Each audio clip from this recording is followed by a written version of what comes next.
In this video, I'm going to explain to you how we learn and the 4 key stages of learning.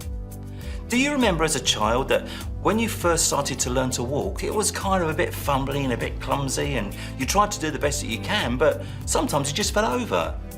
Well, that's actually key to our learning stages.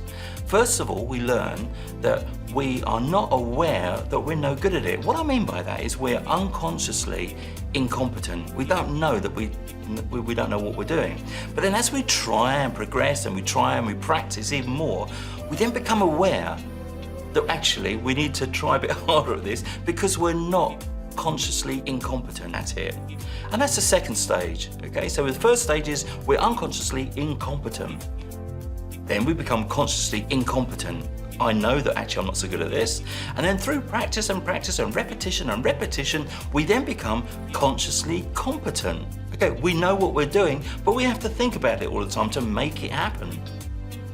And then we go into autopilot. We then become unconsciously competent.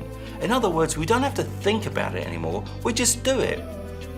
When was the last time you drove along the road and you thought back and thought, did I just go through a red light? That's exactly what's happened.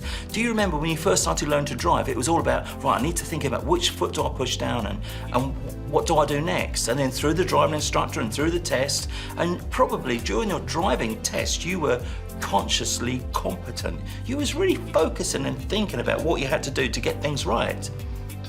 But then, as time goes on, we just go to autopilot, don't we? And that autopilot is the heart.